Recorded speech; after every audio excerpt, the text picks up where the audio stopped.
私は訳あって病院の事務室でパート勤務をしている。ある日、受付スタッフに用があり、待合室を通りかかると、先ほどまで笑顔だった車椅子の少年の容体が突然悪化した。すぐに内科医と看護師が駆けつけた。どうする？この子の担当外科医は今日お休みだぞ。焦りを隠せない内科医。まずい。このままでは命が危ない。緊急手術が必要な状態だ。心臓外科から誰か医師を出せないのか？今すぐ執刀できる外科医が見つからないようなので、私は意を決して手を挙げた。私が出ます。すぐオペ室へ。動揺する内科医たちに事情は院長に聞いてくれと告げて、私はオペの準備に取り掛かった。私、水野ほのかは34歳のしがない独身。現在は訳あって、ある総合病院の事務としてパート勤務をしている。病院の顔とも言える受付を担当しているのは医療事務の資格を持つスタッフ。資格のない私はレセプト作成などには関われないので、病院経営に関わる事務を担当している。レセプトとは診療報酬明細書のことで、いわば請求書や会計に関わる業務のことだ。患者と医療スタッフをつなぐクラーク業務も医療事務が担ってくれている。一方の私は雑用に近い事務仕事がメインだ。患者から依頼された診断書や転院のための紹介状、それらを医師に書いてもらうための文書の土台作りや入力作業をしている。その他、経理や人事のサポートなど、秘書検定を持っていなくても、労務や法務に詳しくなくても、誰にでもできる、いわゆる一般事務だ。直接患者と接する必要もない事務室勤務ということも気が楽だった。受付に書類を持っていく際に、患者たちとはなるべく目を合わさないように下を向いて歩くのが癖づいていた。しかし、ある日、ボールペンを落としてしまった時のこと。待合室で待っていた車椅子の少年が笑顔で渡してくれた。これ、落としましたよ。どうぞ。明るい表情と元気そうな声だったので、整形外科にかかっている患者かな。見たところギプスをしていないので骨折ではなさそう。松葉杖ではなく車椅子に乗っていることからも、足の負傷、例えばアキレス腱の損傷などかなと思った。ありがとう。久々に患者と目を合わせて会話した気がする。彼の傍らに付き添う母親らしき女性に会釈して自分の仕事を遂行するために受付へ向かった。その時だった。誰か、お医者様を。女性の声がして振り返った。先ほどまで笑顔だった少年が胸を押さえて苦痛の表情を浮かべていた。怪我の患者ではなかったの？容体が突然悪化したようだ。担当医に連絡を。とっさに受付スタッフに指示を出して、私は少年のもとへ駆け寄った。心臓に血管があって、手術を待っている状態なんです。少年の付き添いの女性が必死な様子で説明してきた。その後すぐ内科の目印である水色のネームタグをつけた医師と看護師が駆けつけた。受付から内科医にコールが入ったようだ。そこ、どいて。事務員の制服を一別して内科医は私を押しのけた。まずい。このままでは命が危ない。実質、あと数時間という余命宣告。どうする？この子の担当外科医は今日お休みだぞ。内科医は慌てふためいていた。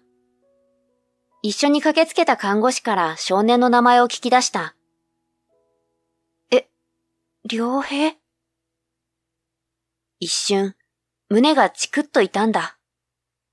でも、しっかりするんだ。目の前で苦しんでいる少年の顔を改めて見た。受付スタッフがバタバタとこちらに走ってきながらこう叫ぶ。榎木先生、三枝先生は遠方のゴルフ場にいて、到着まで1時間半以上かかるようです。すでに受付から担当外科医にも連絡を入れてその返事のようだ。それでは間に合わない。幾人かのスタッフが協力して山口良平くんをストレッチャーへ乗せた。その間、私は受付のパソコンからでも見れる電子カルテを見ていた。そして、いけると確信した。スタッフたちがストレッチャーを囲んで処置室へ移動しながら内科医が指示を飛ばす。突発的な出来事でネームタグの名前まで確認できなかったけど、内科医は確かさっき榎木先生と呼ばれていたな。心臓外科から誰か医師を出せないか確認してくれ。今確認中です。榎木先生と看護師の緊迫したやりとりの中、意を決して名乗り出た。私が出ます。すぐオペ室へ。ストレッチャーのそばにいた医療スタッフが一斉に私の方を見た。どういうことだ？榎木先生が驚愕の声を上げる。事務員の制服を着た私が嫉妬を名乗り出たんだ。驚くのは当然だろう。説明している時間はないので、院長に確認して緊急手術の許可をもらってください。榎木先生は内科医なのでどのみち執刀できない。私がオペ着であるスクラブを借りて着替えている間に確認が取れるだろうと展開を先読みした。わかった。榎木先生は院長室に向かった。手術の結果は、成功だった。ただの事務員だと思っていた私が執刀してピンチを救ったことを未だに信じられない様子のスタッフたち。目の前で機械出しをしてくれていたオペナース。助手についてくれた研修医でさえ現実として受け止めきれていない様子だった。ただの事務員じゃなかったんですね。心配だったのか、真っ先に駆けつけてくれた内科医、榎木健太郎先生も手術のライブ配信を見学していたらしい。外来の時間を終えていたから時間的余裕があったみたいだ。私が手術を執刀する許可を得たのならもう知っているだろうけど、改めて自分の経歴を打ち明けた。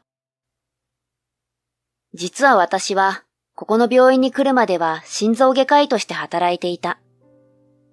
しかし、ある挫折をきっかけにメスが握れなくなり、この病院の院長のご厚意で事務員として採用されたのだ。私は条件付きの奨学金を借りて医学部へ入学した。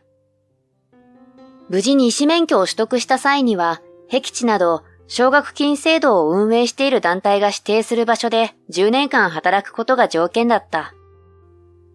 医師不足の地域の病院に派遣されることが多い。私が後期研修医として赴任したのは、肉体的にも精神的にも過酷な現場だった。ただでさえ医師の数が足りていないのに、医師版何でも屋のように、救命救急にも携わらなければならなかったから。目まぐるしいほど多忙、かつミスも許されない緊張感のある毎日で、自分自身の体が悲鳴を上げていた。何度やめようかと思ったが、自分がした約束は責任持って自分で果たさなければならない。責任感と気力だけで乗り切ったと言っても過言ではない。だけど、そのおかげかピンチに対する対応力は身についた。幸い、5年目からは本来希望していた心臓外科に配属されることになった。縁もゆかりもないある地方都市ではあるが、その地域で一番大きな病院。外科医としての技術はそこで飛躍的に身につけることができたと思う。しかし、そんな私に一昨年、不幸な出来事が襲った。姉の息子である、甥の宗田良平が病に倒れ、余命宣告を受けたのだ。医師の道を極めると決めた私は、半ば結婚や子供を持つことを諦めていた。不器用なので両立するのは難しいと考えたから。だからなおさら、甥っ子を我が子のように可愛がっていた。でも、身内は嫉妬をすることができない。何もしてやれないもどかしさで自分自身を責めた。何のための医師免許だろうとも悩んだ。そして、良平は高難度の手術ができる心臓外科医の順番待ちの最中、容体が急変して天国へ旅立ってしまった。生きる気力さえ失った私が医師として正常に機能するわけがなかった。だが、まだ奨学金の返済が残っている。働かなければ。追い詰められていく私を見て、当時勤めていた病院の上司が環境を変えることを勧めてくれた。そして、今の病院の院長が奨学金を返済している団体とも話をつけてくれて、事務員として採用してくれたのだ。今回救った少年、山口良平くんは、たまたま甥と同じ名前だった。そんなに珍しい名前ではない。実際に事務仕事の際にもよく良平という名前に出くわす。でも、私にとっては奇跡的な偶然だった。甥の死で後悔の渦に巻き込まれた私は、うまく息ができなくなり、沈んでいった。外科医としての自分を見失い、せっかく持っているものを活かせないことに苛立ちもした。持っているものとは、苦労して手に入れた医師免許や寝る間も惜しんで習得した技術や経験。事務員なんて宝の持ち腐れだという自覚はあったから。海底に沈み続ける沈没船のような気分だった。だけど、どうしてもメスを握ることができなかった。でも、私以外に救える人がいないという状況に追い込まれて、やっと再び執刀することができた。山口良平くんのおかげで、沈んでいたままの海底から浮上できるような気がする。ところで、本来は彼の手術を担当するはずだった外科医、三枝貴臣先生のことだけど、その後聞いた評判はろくなものではなかった。確かに、休日に何をしようと文句を言われる筋合いはないかもしれない。しかし、手術のための入院を目前に控え、定期検診に通っている担当患者がいるのに遠方へ外出とは、私の中にはない考え方だった。仕事とプライベートは別だとは頭でわかっているが、私が現役の外科医の時は休日といえどもすぐに駆けつけられる距離を意識していたから。三枝先生の遠出の目的は接待ゴルフだったらしい。彼はもともとある大学病院出身。現在その大学病院で心臓外科医部長も務める工藤教授の教え子だったようだ。そして、三枝先生は大学病院での次期助教授の座を狙っているという噂。担当患者の万が一の緊急対応よりも、教授のご機嫌取りを優先させたわけか。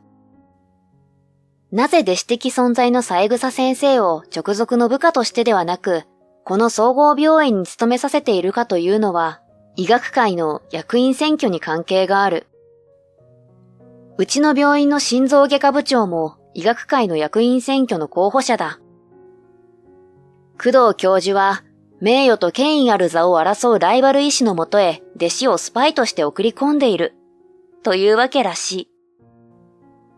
うちの病院の心臓外科部長は、他選で周りから担がれているだけ。本人は現場主義なので、役員に任命されたら雑事に追われそうで、むしろ歓迎していない様子だった。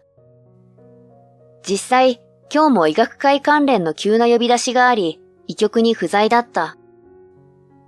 三枝先生が休日を取っていても、心臓外科部長が院内にいてくれたら、私が嫉妬を名乗り出ることもなかっただろう。長い間、この総合病院に勤務している榎木先生は事情通のようで、そのあたりの内情を話してくれた。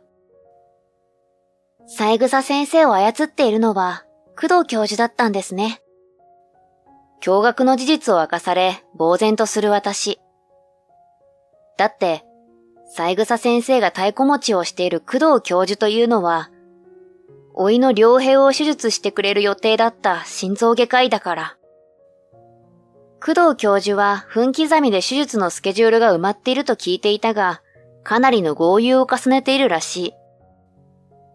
そして、有名人や政治家などの依頼を優先しているということは現実だったようだ。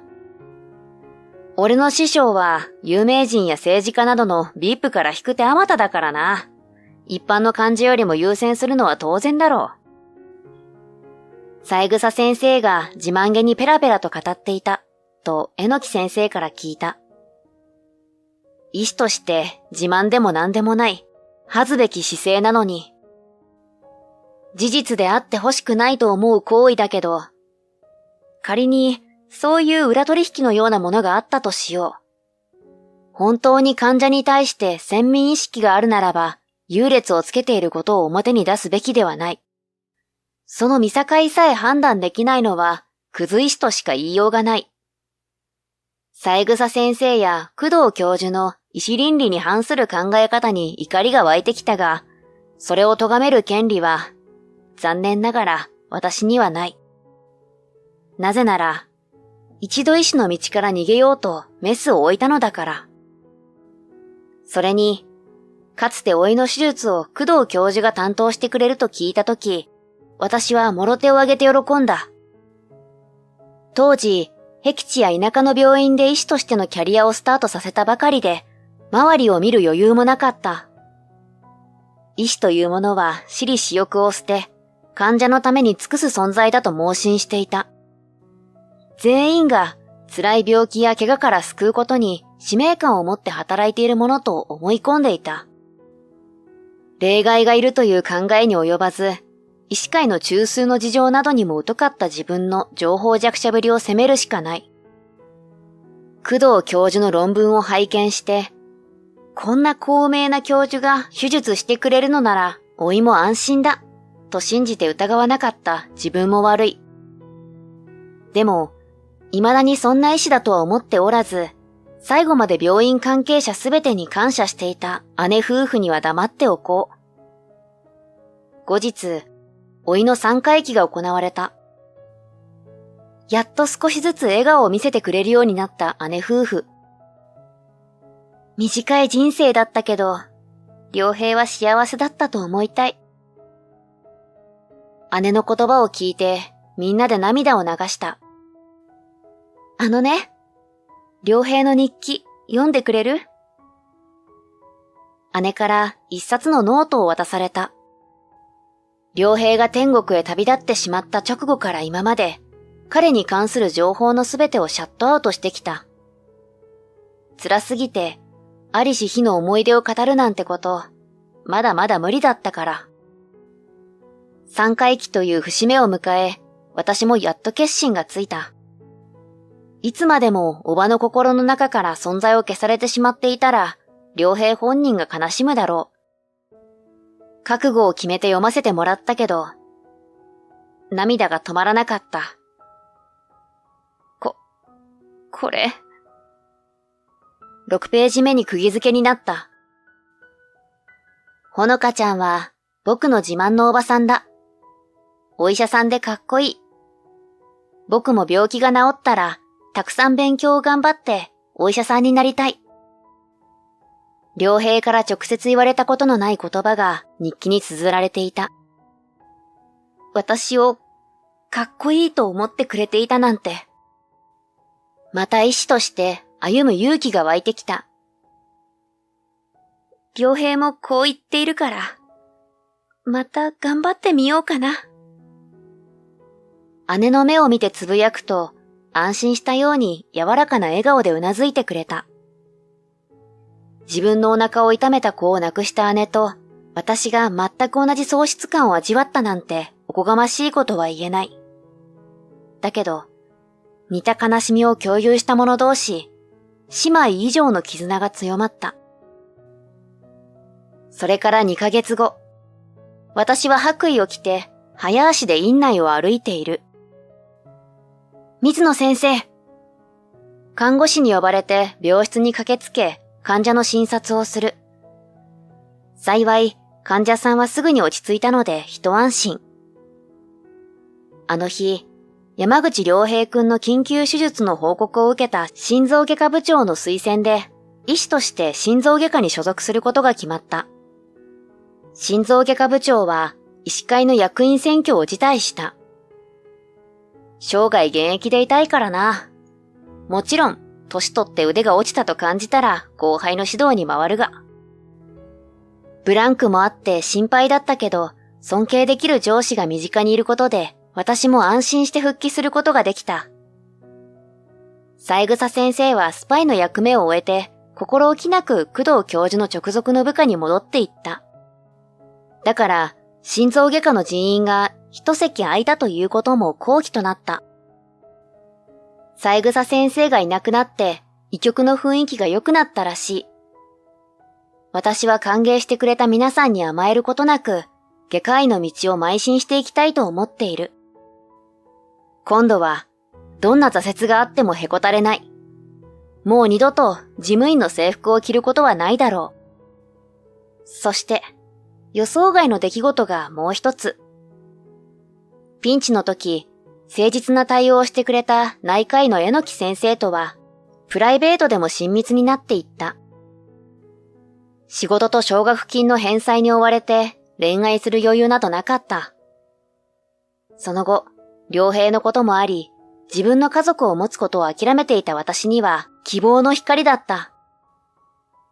付き合って間もないけど、将来的なことも考えていきたい。榎木先生は耳まで真っ赤にしながらも真剣にプロポーズめいたことを言ってくれた。心臓外科医に復帰した私は、パート事務員の時よりも多忙を極め、デートする時間がなかなか取れないのが最近の悩みではあるけど、一人でも多くの患者を助けたいという同じ志を持った榎木先生と二人三脚で幸せな人生を送っていきたいと思っている。生きたくても生きられなかった良平の分まで。